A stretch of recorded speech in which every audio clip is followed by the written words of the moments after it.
If your Dell Precision 7560 is affected by blue screen crashes, this guide will show you practical ways to identify the problem and fix common Windows blue screen of death errors. So while you're performing updates, you're getting an IRQR not less or equal message, K-mode exception not handled, kernel data in page error, a lot of errors pertain to this problem, and we're going to go ahead and jump into what should hopefully be a pretty straightforward process, guys, and we're going to go ahead and jump right into it. So first thing I'd recommend doing would be to actually go ahead and boot to the troubleshooting utility on Windows 11. So if you do a hard power off 3 times in a row, Windows should automatically attempt to launch the starter prepare utility. And if it doesn't find anything, it will give you the option to select advanced settings, in which case it will take you to a screen that looks like this.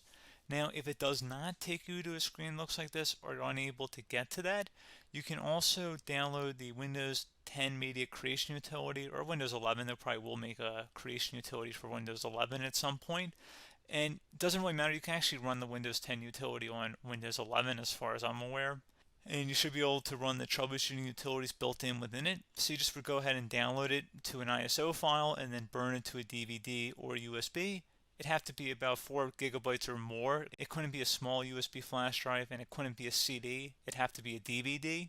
And then you'd boot your computer from it. So depending on the computer manufacturer, you'd have to tap a different key on your keyboard in order to launch that menu, in order to select what boot drive you want to go off of. So it could be anything between the escape key, F2, F8, F12, for example, and those are the function keys on the top of your keyboard.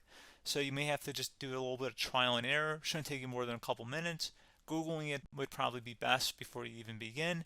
But anyway, we're ready to go ahead and jump right into it. So we're on the choose an option page. So these will look very similar whether you're booting from it directly within Windows itself or if you're plugged in a USB flash drive with the media creation utility installed and you selected the recovery option. So when you are setting up your Windows 11 installation or Windows 10, depending on the drive you're using, there should be an option to repair your computer in the bottom left corner of the dialog window, one of the first screens that comes up. You go ahead and select that and then it would take you to a troubleshooting screen like you see here. And you want to go ahead and select troubleshoot, reset your PC, or see advanced options. And then there are going to be a whole bunch of options in here that we're going to explore in today's video.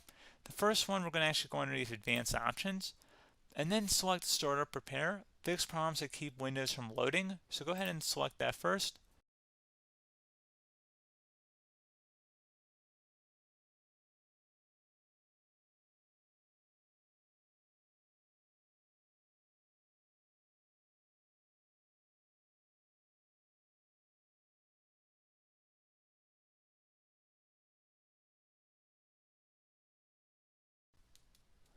Okay, so you can see it could not repair our PC. That was our first option we could try. Something else, if we go back into advanced options here and then select troubleshoot, we're going to go underneath advanced options again.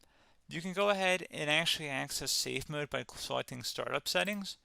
And then if you select the restart button, you have the option on the screen select safe mode with networking, which will give you a key on the screen. It'll tell you which key to press to enter that.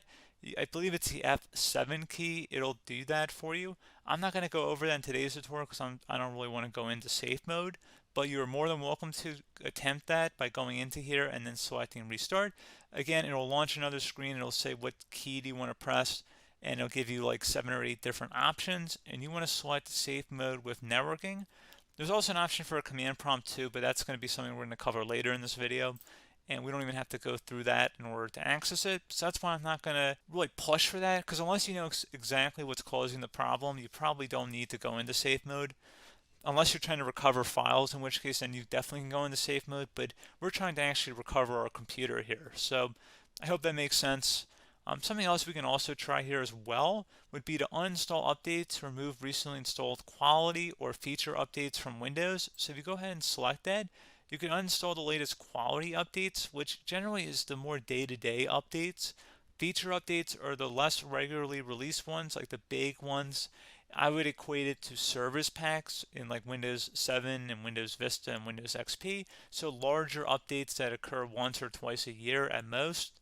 And the quality updates are more just a regular update. So probably obviously depend. It'll take longer if you're going to try and uninstall the latest feature update versus quality update, and maybe you don't need to go back that far. So just giving you guys a couple of pointers with that. Something else you can also look at here, and we're going to jump into the command prompt in a little bit, but you can select System Restore, which will use a restore point recorded on your PC to restore Windows. And this is something I would highly recommend here, guys. So select Next. Assuming you have a restore point saved on your computer, you go ahead and select the most recently created one, and you'll select Next, and then you'll select the drive. You shouldn't actually have to select the drive. You can scan for affected programs, but we're going to keep it all default here, and then we're going to select Finish. So once started, System Restore cannot be interrupted. Do you want to continue? I think we're going to select yes. I don't think we have anything better to do on our computer right now, so just give it a moment here to initialize. It will take a couple minutes to run, obviously depending on how large your hard drive is and how much is saved on the System Restore point. So just give it a couple minutes here.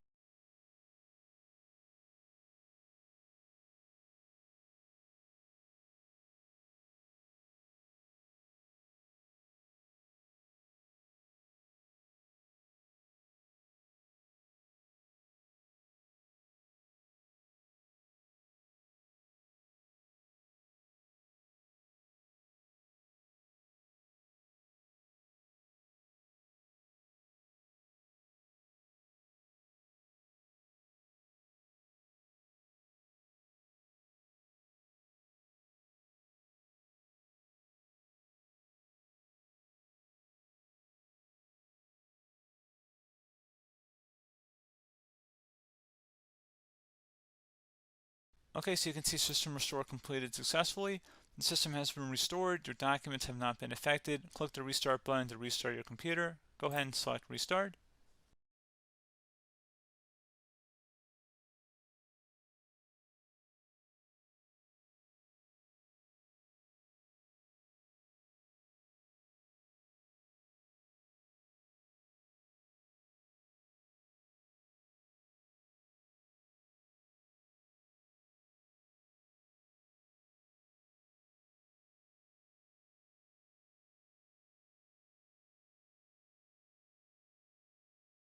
Okay, so you can see the system has been restored successfully.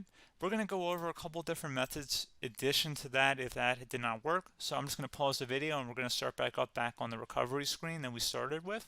Okay, so a couple other things we can try here too. If you go back into troubleshoot, you can select reset your PC, while you choose to keep or remove your personal files and then reinstalls Windows.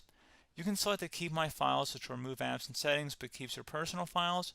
You can also select remove everything, which will remove all of your personal files, apps, and settings. So this is more of a factory reset, the second option here. First option, it should not delete all of your personal files. However, it will pretty much clear most of your programs. And keep in mind, there's no guarantee that your information, number one, is even still available and easily recoverable on your computer to the point that you actually would be able to recover anything. And the second point is that there's always a chance that it won't actually recover and it will just do a factory reset anyway. So there's no guarantee that actually would keep your files anyway. So I would recommend trying to get a recovery tool and backing that up first before selecting it anyway. But again, those are a couple different options. And then something else you can try here if you go back to the choose an option. Another option, if you go underneath choose an option and select troubleshoot, advanced options, and now select where it says command prompt. Okay, so the first thing we should do is type our main hard drive here. In most cases, it should be the C drive. So you just do a C colon and then hit enter on your keyboard. So once you're underneath the C drive, we're going to type in dir and then hit enter on your keyboard.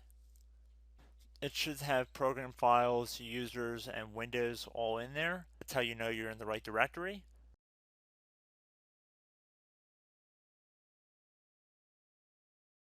In some cases, it might be the D drive as well, so just keep that in mind.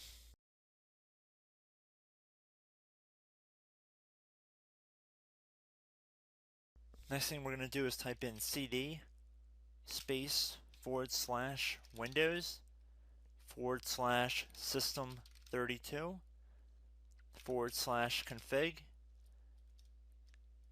and then you're going to hit enter on your keyboard.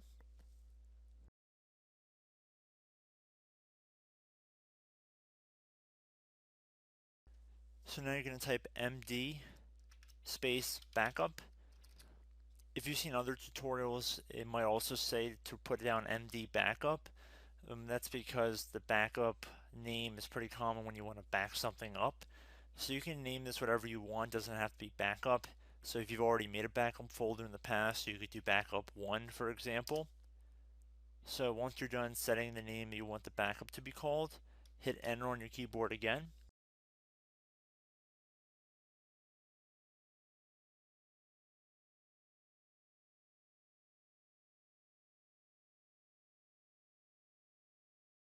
At this point you want to type copy, C-O-P-Y, space, then you want to do the star symbol above the 8 key, then do a period or a dot, whatever you want to call it, then another star sign, and then another space, and then type backup, and then hit enter on your keyboard.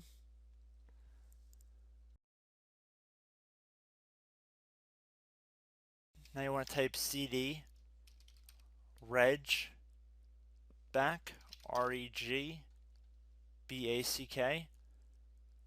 and then hit enter on your keyboard. So now that we are under the reg back, so now you want to type dir again, and then hit enter.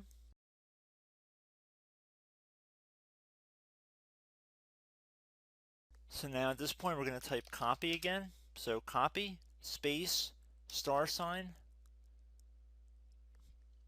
dot, another star sign, space, and then 2 dots.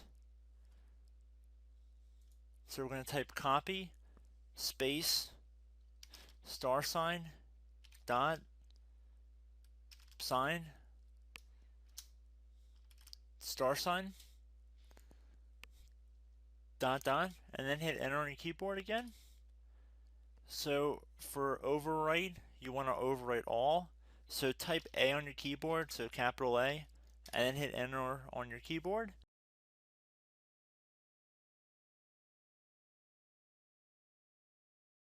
So at this point you should be good to go. You can close out of the command prompt window, and if you accidentally continue to Windows 10 you should be all set. So I hope one of these 3 or 4 different methods we went through in this tutorial helped you guys out. Again, I'm not sure if you guys heard me earlier, but try to go back into your safe mode if possible and uninstall any programs you know might be conflicting with the Windows startup if you can get into safe mode. So just keep that in mind. Something very simple like that could be blocking up everything. So again, I hope this tutorial helped you guys out, and I will catch you in the next tutorial. Goodbye.